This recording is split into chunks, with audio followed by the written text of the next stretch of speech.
he was 2 steps ahead of the Russians to impose new technologies, and it was really effective. Right. I mean, Mr. Fedorov has been speaking and has been actually quite critical of General Syrskyi, saying that instead of finding a way to defeat Russian asymmetrically, he's found a way of splitting our country. But he goes on to say that Mr. Zelensky should hear the Ukrainian people. He knows what to do, and the situation will be 100% resolved.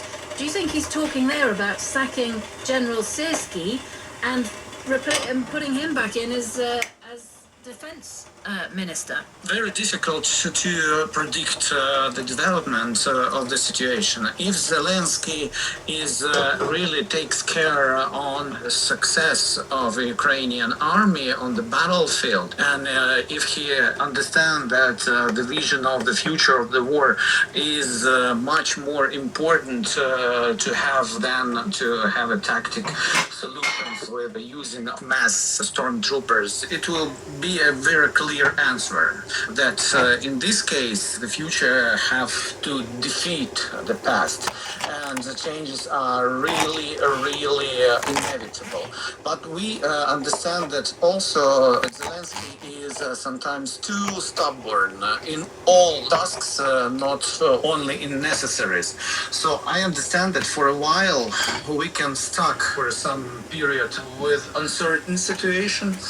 But I think that the situation on the front will move Zelensky to do something, and society now is really fed up with the things that could be not effective, and the protests, likewise a year ago, clearly shown to the president that society will not be calm, understanding if the will of people and the will of the president they're going two different ways. Yeah, the protests do seem to be gathering momentum. I mean, ultimately, what's happening today in Kiev around the political scene is all a gift to Vladimir Putin, surely. I mean, this plays into his hands very nicely. Protests definitely not a gift to Putin, but these scandals and ineffective military governance, yes, this is much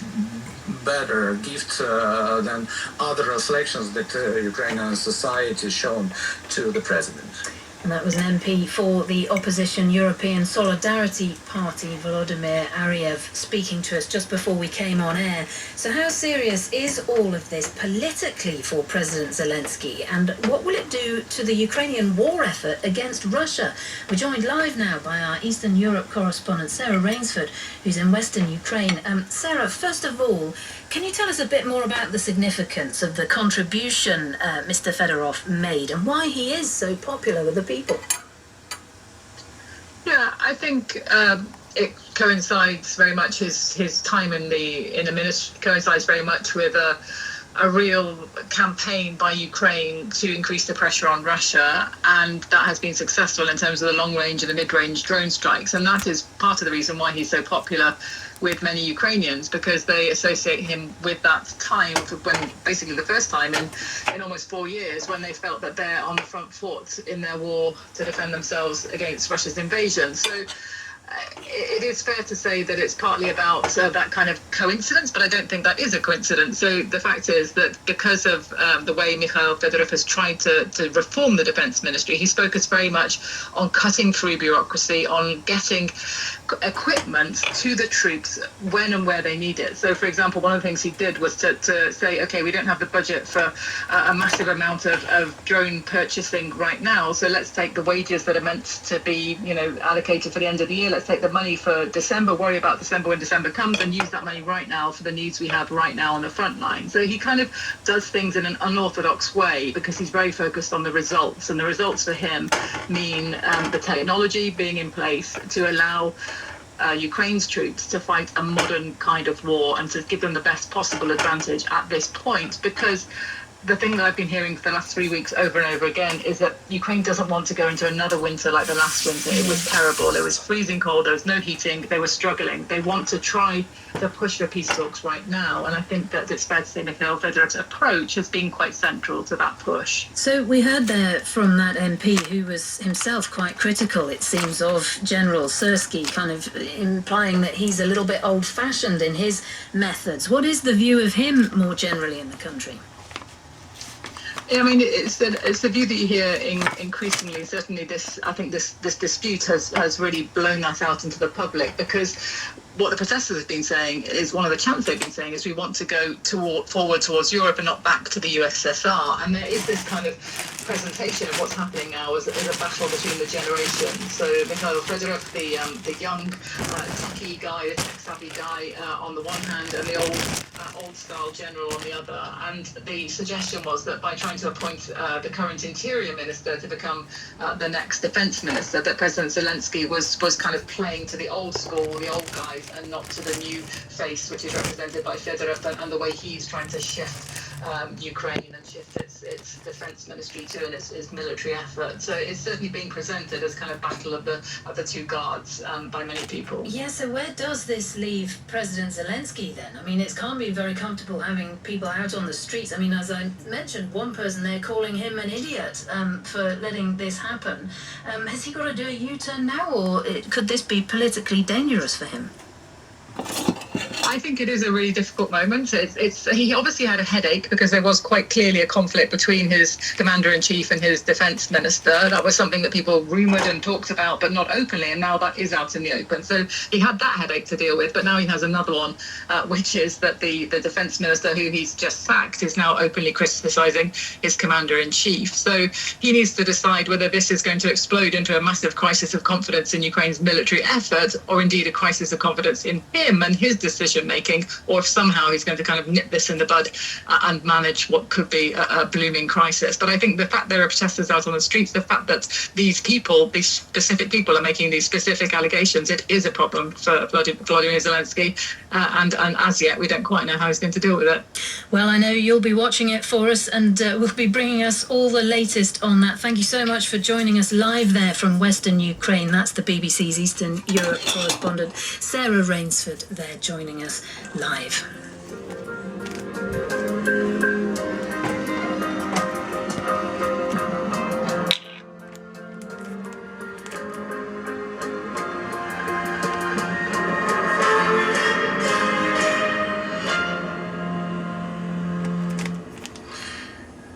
It is 9:19, and you're listening to WNYC. Coming up next, it's the Brian Lehrer Show. ICE's immigration crackdown draws extra scrutiny after more deadly shootings at traffic stops. Plus, how to join a campaign to discover new insect species in Central Park. We'll have those conversations and so much more. The Brian Lehrer Show, weekday mornings at 10, right here on WNYC in New York. Upper 70s and still some sunshine, higher than usual air pollution today, so let's be careful. Patchy smoke today, mostly cloudy, then sunny, a high near 92. Winds pick up, gusts topping 20 miles an hour. WNYC supporters include Poster House in Chelsea, presenting Love and Fury, New York's fight against AIDS, a look at the city's grassroots response to a public health crisis. On view now, more at posterhouse.org/WNYC. This is Rebecca Kesby with NewsHour live from the BBC. Now, it's almost a week since the resumption of hostilities between the United States and Iran. Earlier this week, Trump threatened to target Iran's energy infrastructure if it failed to return to talks, but Iran's top negotiator, Mohammad Bagher Ghalibaf, said that Tehran had no reason to abide by any agreement that doesn't benefit the country. Pakistan, which has been mediating between the two countries, is appealing for both sides to return to the negotiating table, but the exchanges of fire have continued, with the US expanding its strikes right across Iran now, and Tehran hitting back with drone attacks against US military facilities in Jordan, Kuwait, also Bahrain. One woman from Tehran sent this message to the BBC, and her words have been voiced up by a colleague. Everyone in Tehran is worried and upset. Yesterday at the supermarket, someone mentioned that Abadan had been hit. Everyone was distressed and exchanged silent glances. It was as if a lump had formed in everyone's throat. Well, Barbara Plett-Usher is our correspondent watching developments from Jerusalem, and she joins us live. Barbara, first of all, what can you tell us about these latest strikes? They seem to be happening every night. They've been happening almost every night for about a week now, and certainly 5 consecutive nights. The Americans said that they struck coastal defenses and missile sites in the southern part of the country, which is along the Strait of Hormuz, because they say that they are trying to prevent Iran from being able to threaten shipping traffic in the strait. But Iranian media have said they went wider last night. They said that Tehran had activated its anti-aircraft defenses, and also that there had been explosions heard in the north and in the west, including in the province right next to Tehran, saying that parts of an airport had been hit. Now, the Americans haven't confirmed these strikes, but that was the news, that it seemed as if the strikes were expanding. And Iran has also continued to target, well, right across the region, really. As far as Jordan, Kuwait again, what can you tell us about those attacks? Iran has been almost pretty consistently attacking those 3 over the past week. Bahrain, Kuwait, and Jordan. And what they say is that they're attacking various facilities at American military bases or at bases that are used by Americans. And they're basically saying that these bases are being used to help the Americans carry out these strikes on Iran. Today they focused in on Jordan, and they specifically even said that airbase in Jordan had been used for a strike that hit near a children's cancer hospital last night, causing everyone to evacuate. Now, it's not clear if these bases are being directly used for the airstrikes. Warships is a place from which we've seen the missiles and the planes launch. But I know at the beginning of the war anyway, Iran's neighbors made clear they would not allow these bases to be used in the war so that they could appear neutral. That may or may not have changed, but that is definitely what the Iranians are charging. And Barbara, in the past couple of hours or so, we've seen reports here that Iran is trying to get the Houthis to block shipping in another part of the region. This is something that's been talked about before, and would that be a major escalation if that happened? Yeah, I think it would. I mean, again, the Iranians, what they did is they threatened to attack another route used for oil and gas shipping. They didn't actually name it, but the analysis of observers was that they could be talking about using their Houthi allies to target shipping in the Red Sea, closing the Bab el-Mandeb Strait, which is the great gateway to the Red Sea, and that would definitely open up a new front in the energy crisis, because it's a critical alternative outlet for Gulf oil and other products, especially now with Hormuz closed. You had, for example, Saudi Arabia has been diverting more than 70% of its normal crude exports to the Red Sea since this conflict began, so it would have a big impact. Barbara, good to speak to you. Thank you so much for joining us live there. That's the BBC's Barbara Plett-Usher.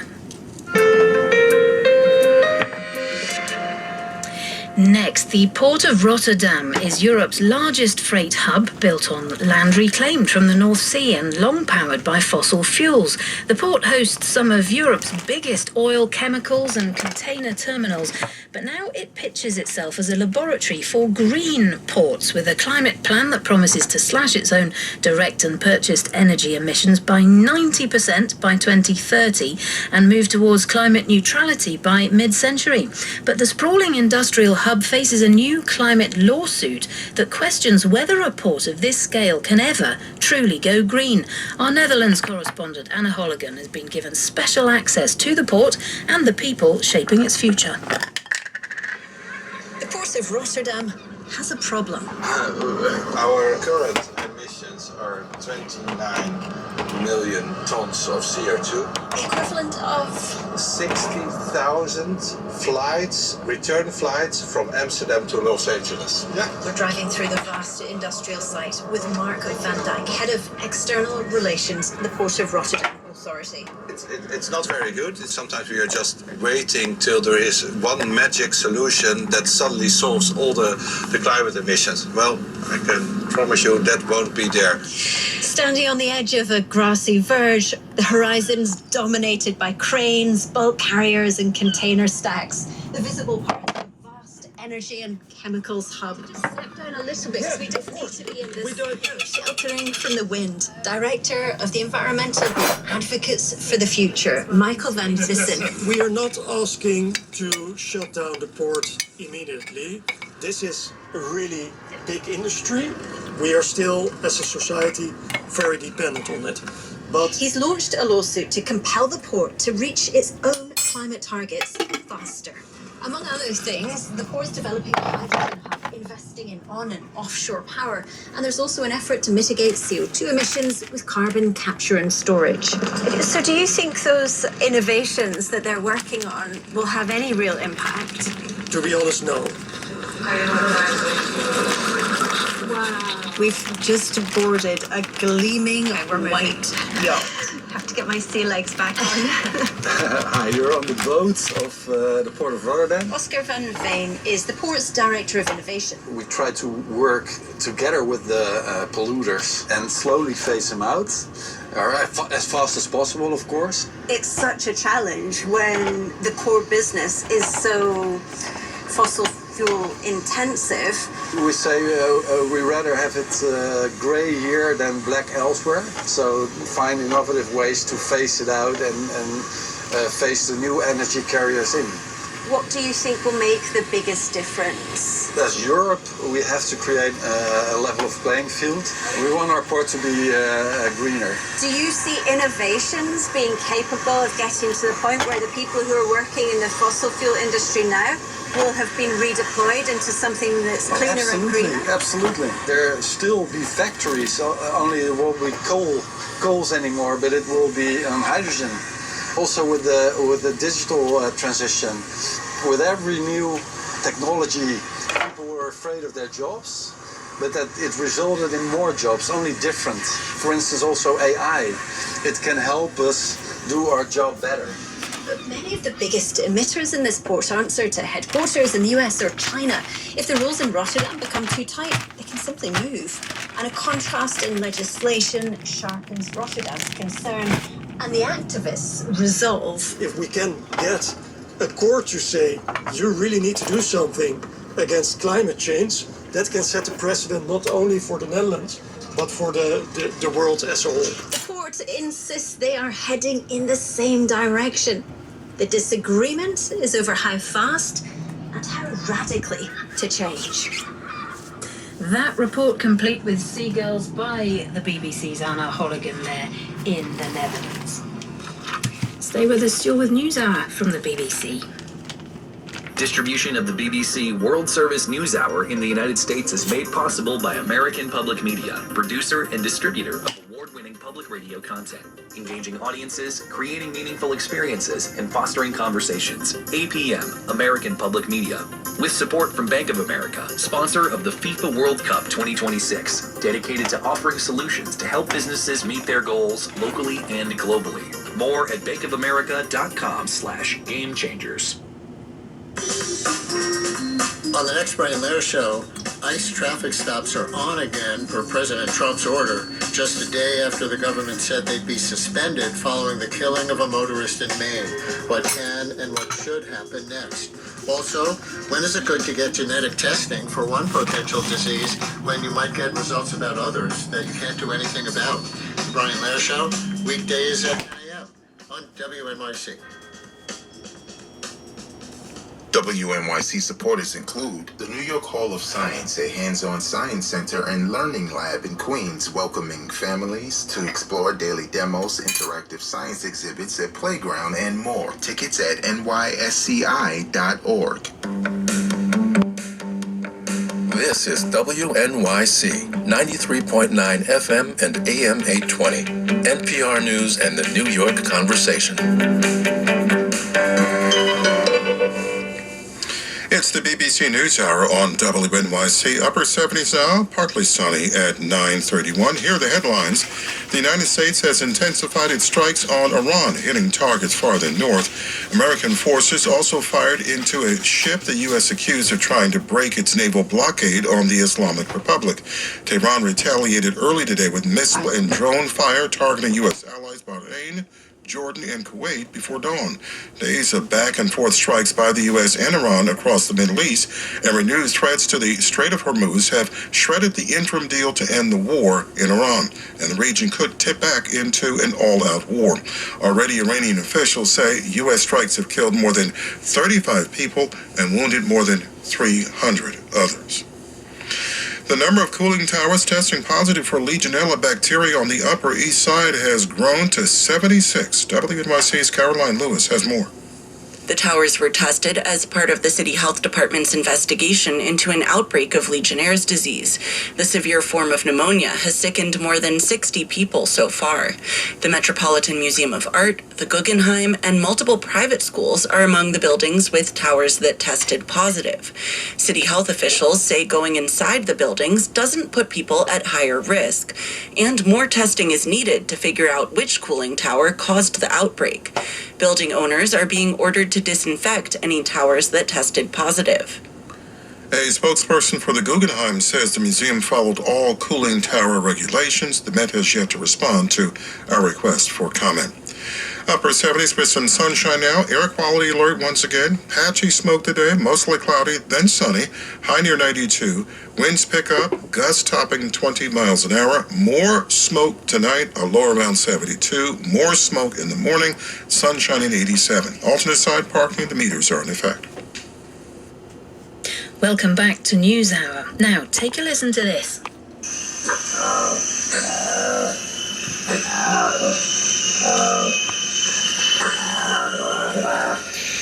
That is the sound of a new species of monkey discovered by researchers in the forests of the Democratic Republic of Congo.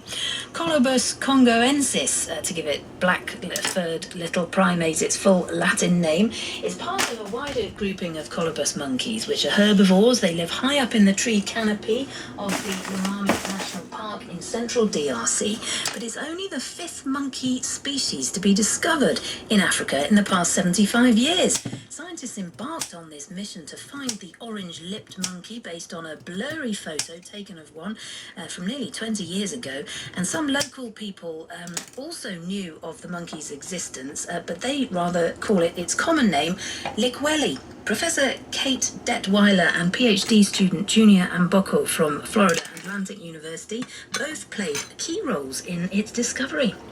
The new Colobus liqueli is a medium-sized monkey, but it's the smallest colobus, and it's covered in dark hair, and then on its face it's got this really magnificent orange cream-colored lips and area under the nose that sticks out, especially when it roars, and then it's got this spiky black hair around the side of the face and on the top of the head.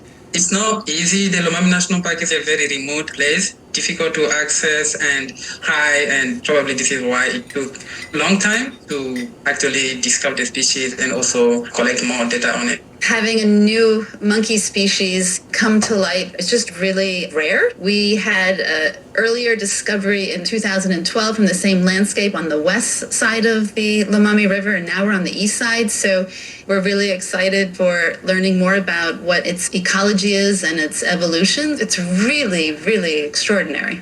We used to have this class taxonomy, and I always saw those names, but I never knew how they ended up giving those names. And for me, this was so emotional to see that I started from the very beginning to collect data. We didn't know anything about the species. And at the end, I was actually the one who gave the name, because we kind of had 3 names suggested, and my name was actually picked up by the team, which is Colobus congoensis. This was actually my suggestion, and just proud to see that this naming is coming from me, and also know that this is how the process is for all species. We do have to go from nothing and actually to have a result, which is a scientific name that we have today. The Lomami National Park is incredible. So I've done the full transect. Junior's lived there for years. And yes, people should go to Lomami National Park and see Likweli. Remember that Lomami is a new park. It was officially established in 2016, so almost everything is to be studied, not just primates. We have over 50 species of mammals, over 200 species of birds. For now, we define tourism Lomami as scientific tourism. So it's like student going, you have a research topic and you go collect data. Junior Mboko there, and we also heard from Kate Detweiler as well.